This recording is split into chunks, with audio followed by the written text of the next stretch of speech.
You're listening to 3 Minute Marketing, where we interview the world's top growth marketing leaders and distill their knowledge into actionable, bite-sized insights.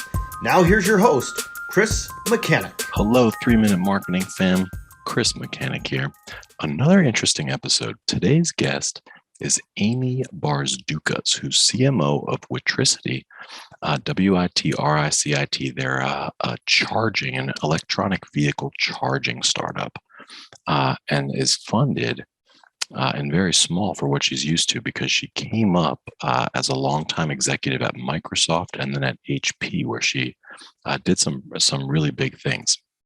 The clip that you're about to see is her reaction to me telling her basically that I'm a performance marketer mostly, and that I think brands sometimes can be a little bit fluffy. And so here's her reaction to my statement that brand can be fluffy, because she's big into brand.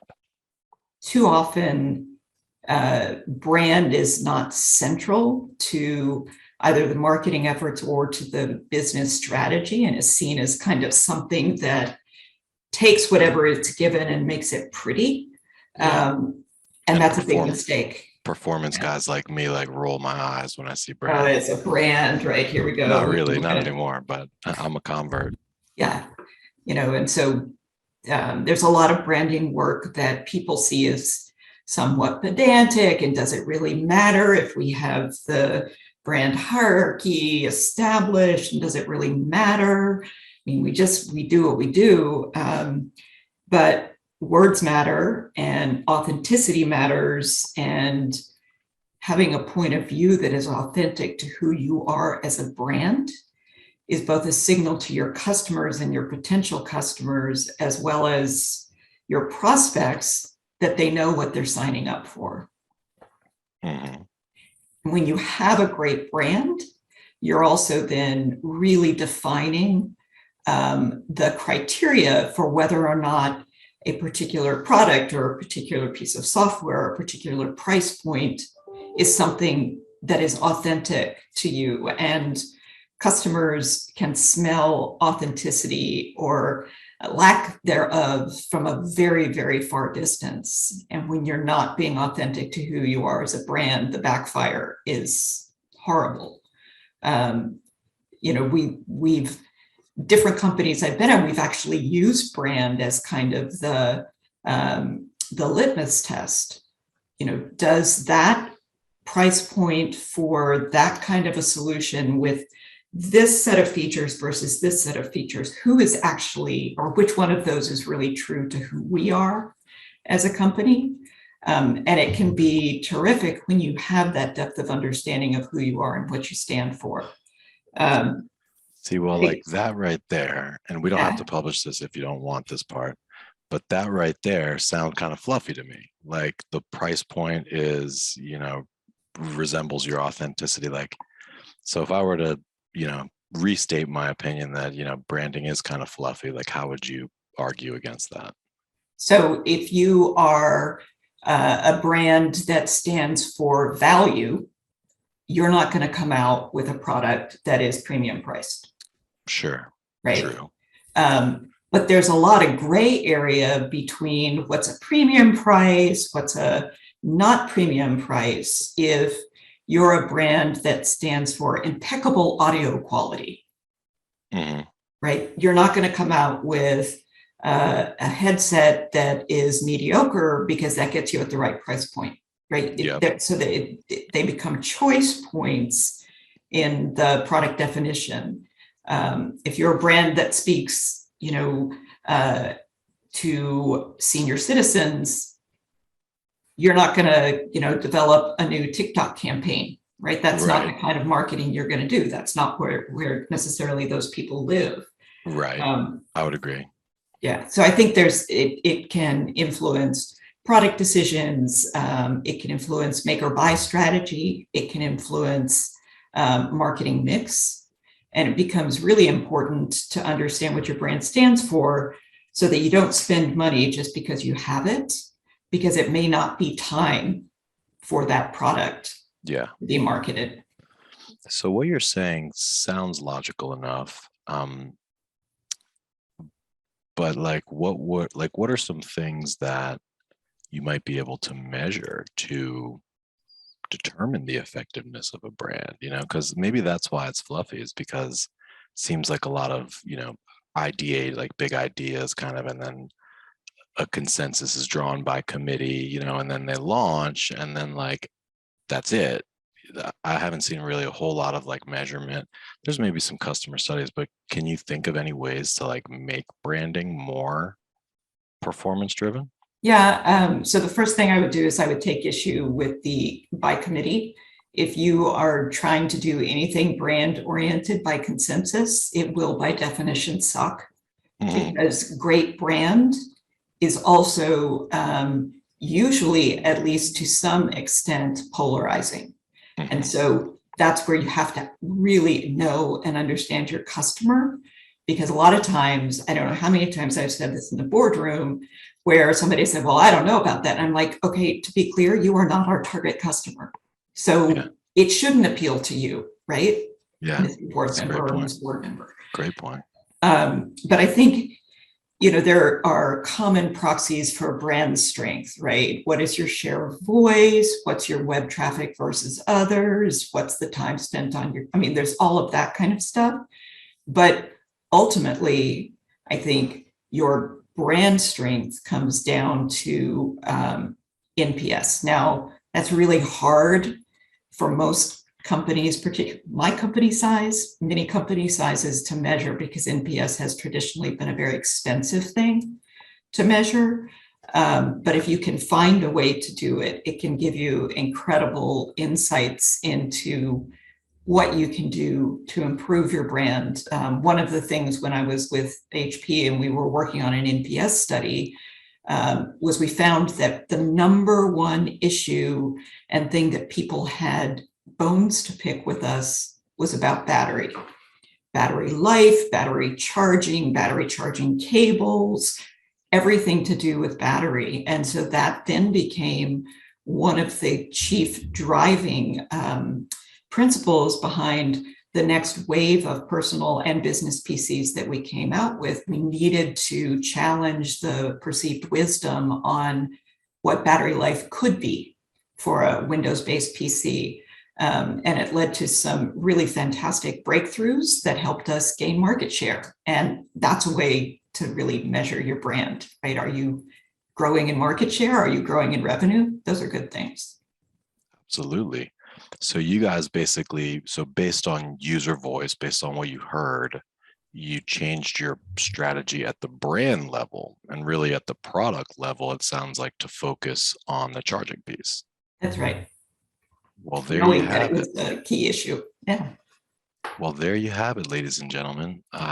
Miss Amy Barzdukas, sorry, I know I probably mispronounced that, has just converted me to a believer just with that, because I never have thought about it in that context. It's like having that user voice, like we'll use user voice to influence a website, maybe to influence an entire strategy.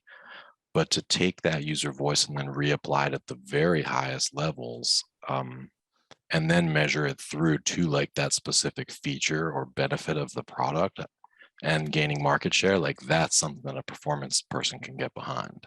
That's right. All right. Well, I think that about does it.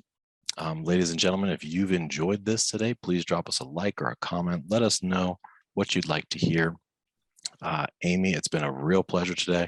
Stay on the line. Let's continue our conversation, folks. If you'd like to hear that, there should be a link to it in the show notes or somewhere along this page. Amy, do you want to say anything quickly about WiTricity? I mean, you guys are doing the coolest of cool things. Yeah, I think, the wireless charging for electric vehicles is one of the key enablers for accelerating the adoption of EVs. And it's, I've had conversations with people where they've said, oh, come on, like, how hard is it to plug in the car? And shortly after joining WiTricity, I was talking to a known pundit in the EV space, and he said, oh, come on, how hard is it to plug in? And I said, well, you'd be surprised. It can be a super annoying thing, and it can be more than inconvenient. And he called me back about 2 hours later. His wife had come home and walked in, and he said, hey, how much of a pain is it to plug in the Tesla? And she was like, oh, don't even get me started. And Yeah. so he called me back to say, okay, I'm sorry, I was wrong. But totally. It's like a chore. I mean, It is a chore. and it's so nice when you don't have to do it. Yeah. So I just don't being know able yet, to park. but I did order a Tesla and it's coming. So maybe I'll grab one. So which model did you order? The Model Y. Excellent. Yeah, it's a pretty cool technology, and the first factory installed wireless charging is on the Hyundai Genesis GV60, which is currently only available in South Korea, but will be coming this way. So watch out for that one. It's getting some pretty rave reviews. This is the brand thing is actually something I am ridiculously passionate about, because it does get poo-pooed so often as just being fluff. Yeah. And, I think a lot of what CMOs do is often poo-pooed as fluff, because we haven't done ourselves favors in how we've presented things. And, one of the things that I learned, I remember so vividly, was Antonio Lucero, who was at the time the new incoming CMO at HP, said to me, he was like, look, as we're going to the board, the deck, the first slide has got to be the numbers. That's the language of the boardroom. Then you can talk about and show things that are pretty. But, coming up in marketing, you always lead with the pretty pictures and and so learning to reverse that thinking and really start with the detail on the data that show what is and isn't working gives you permission then to have other types of conversations. But, heaven forbid, you have to be able to understand numbers. You have to be able to deal with stats. You have to be able to understand the data that you're sharing. And you can choose to say EBITDA one of several ways, but you got to know what it means. Right. Yeah, totally. You have to have CMO, I think, is one of the hardest roles, if not the hardest role in the org. And the definition continues getting expanded ever more, and now there's even like chief growth officers, which, I mean, I guess that, I don't know if that's higher than chief revenue officer. I'm a little confused about all those, the intermingling between them. And then you've got chief customer officer, and then you've got, I think you read these headlines that talk about, company X, Y, or Z has gotten rid of their CMO. Like, no, they haven't really. They're calling it something else, or they're distributing the work, but somebody somewhere is still making a lot of those calls. And if you think marketing isn't working, an interesting case point is Tesla, who doesn't really have a marketing department, but they've got marketing. It's just in a different guise. It's the same as every new buzzword you hear. Now we're doing growth marketing. We used to do content marketing. Now we're doing revenue marketing, digital marketing, demand gen marketing, account-based marketing. Right. It's all of these. So, hey, there was another question, which I think we have enough time to tackle, but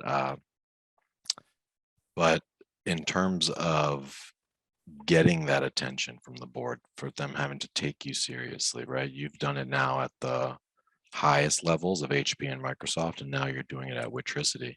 So, like, how do you do that? You mentioned, like, lead with the numbers. That's great. What else is involved in that strategy of like getting a seat at the table, and how's it different at the biggest of bigs versus the smallest of smalls? It's not all that different. There's obviously a little bit of scale, but I think it is incumbent on you to focus on your relationship with the rest of the C-suite as your partners in crime. And I think, again, when you come up in a function, a lot of the things that you're measured on is how well do you manage your function. But the higher you go, the more important it is for you to manage your peers. And that means understanding and opining on the business strategy, and understanding your technology and what it can and can't do, and the limitations. So I think when you have a lot of curiosity and you ask questions and want to understand and have a point of view, it becomes a lot easier to keep that seat at the table because you're seen as a business leader, not as somebody who makes pretty things and can throw an event. Got it. No, that makes perfect sense. Yeah. So what are you doing at WiTricity? Like, what was the scenario that you arrived on the scene at, and what were some of your first moves? So, when I arrived, there was no marketing department. Most of the marketing was basically being directed by the CEO. And as we're growing very quickly, he felt having somebody who could do that as a full-time job and with a focus might be a good thing. So it really set about to establish first content, right? We didn't have, and now we have a very robust blog. We've got other content that will be coming on board over the coming months. We've got a bunch of videos. We've got things that people will want to look at and engage with. And we have a newsletter every month, which is actually a ton of fun.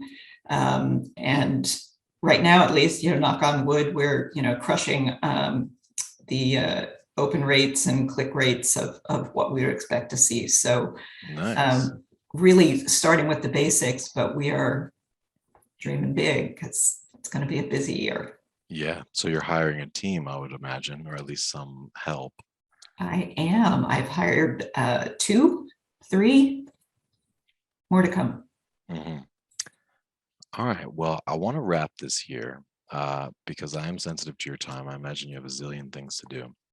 But thank you very much for this. This has been really eye-opening, and the way that you phrased it, I think it really hit home. And the example that you provided with regard to, taking user voice and deploying it at that super high level, I think it'll stay with me for a while.